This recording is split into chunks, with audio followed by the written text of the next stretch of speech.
राष्ट्रीय शैक्षणिक संशोधन आणि प्रशिक्षण परिषद द्वारा सादर कार्यक्रम जिथे इच्छा तिथे मार्ग.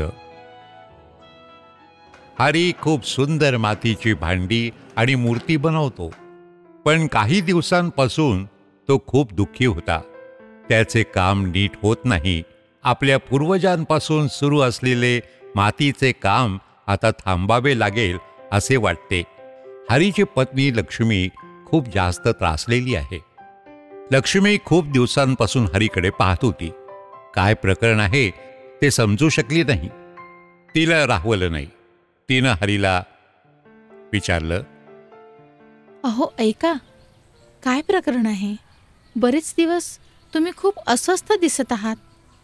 आता काय सांगू, तुझ्यापासून काही लपले आहे का?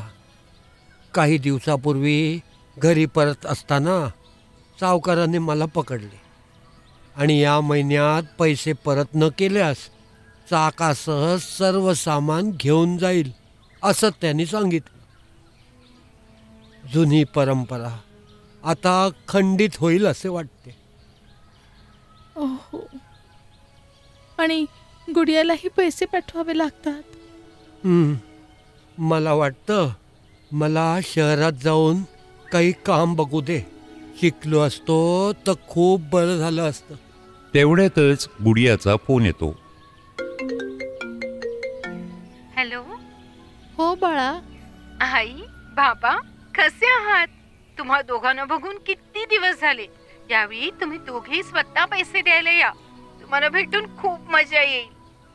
होय मुली, आता कदाचित आम्ही शहरात येऊन राहू. गाव सोडून? असं काय झालं आई? मुली, काम नीट होत नाही. खूप कर्ज झालं असून गावात फारसा माल विकला जात नाही ग.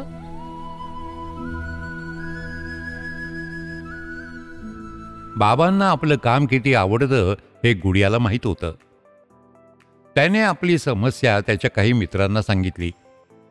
तेव्हा त्याच्या एका मित्राने त्याला काही सरकारी योजना सांगितल्या आणि त्याला एका जवळच्या बँकेत नेले. तिथे त्या दोघांनी कर्ज देणाऱ्या अधिकाऱ्याशी चर्चा केली. गुडियाच्या मित्राने अधिकाऱ्याला त्यांच्या कौटुंबिक कामाबद्दल सांगितले.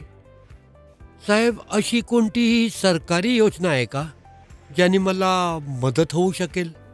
हो, तुम्हाला सरकारी कर्ज योजनेचा लाभ मिळू शकतो. फक्त काही अटी पूर्ण कराव्या लागतील.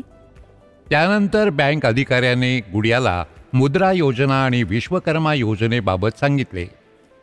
प्रधानमंत्री मुद्रा योजना PM मुद्रा कर्ज योजनेअंतर्गत ज्या नागरिकांना स्वतःचे नवीन व्यवसाय सुरू करायचा आहे त्यांना 50,000 ते 10 लाख रुपयांपर्यंतचे कर्ज दिले जाईल. या योजनेअंतर्गत ऑनलाईन अर्ज केल्यावर कर्जाची रक्कम थेट त्यांच्या बँक खात्यात हस्तांतरित केली जाईल.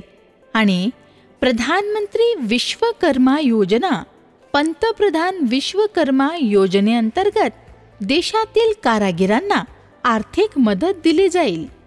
कारागिरांना 15,000 रुपयांपर्यंत प्रोत्साहनपर रक्कम आणि 2 टप्प्यात एकूण 3 लाख रुपयापर्यंतचे कर्ज दिले जाईल.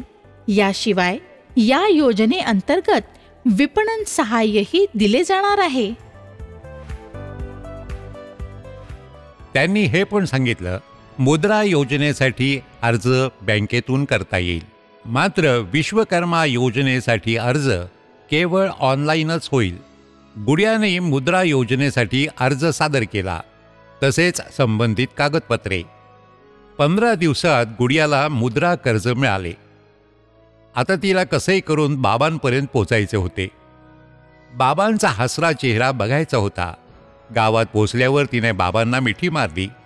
बाबा, तुम्ही काळजी करू नका. तुम्ही फक्त मातीची भांडी बनवा. त्यांना विकायचं काम माझे. या सर्व गोष्टींना शहरात किती मागणी आहे तुम्हाला माहित आहे का? पण गुडिया, हे सगळं कसं होणार? आणि पैसे, तुझा अभ्यास? अहो बाबा, मला सरकारी कर्ज मिळाले. आता तुमचे कौशल्य आणि माझं शिक्षण दोघे मिळून चमत्कार करू शकतो आपण. तुम्ही फक्त काही वेळ देऊन मला काम शिकवा आणि मी माझ्या अभ्यासाबरोबरच या सुंदर मातीच्या वस्तू शहरात विकायला मदत करेन. आणि त्यानंतर हळूहळू आपण शहरात एक छोटेसे दुकानही बांधू शकतो. दोघांचेही डोळे ओले होते. लक्ष्मीच्या चेहऱ्यावरही आता शांततेचा किरण दिसत होता. आता आपली परंपरा सोडून रोजगाराच्या शोधात शहरात का जावं? शहराला गावातच का नको आपण आणूया? आताच आपण ऐकत होता राष्ट्रीय शैक्षणिक संशोधन आणि प्रशिक्षण परिषद द्वारा सादर कार्यक्रम जिथे इच्छा तिथे मार्ग. अनुवाद आणि रेकॉर्डिंग समर्थन क्लॅपर एंटरटेनमेंट सोबत. Credits addition program coordinator professor Usha Sharma. Academic support Yachna Gupta.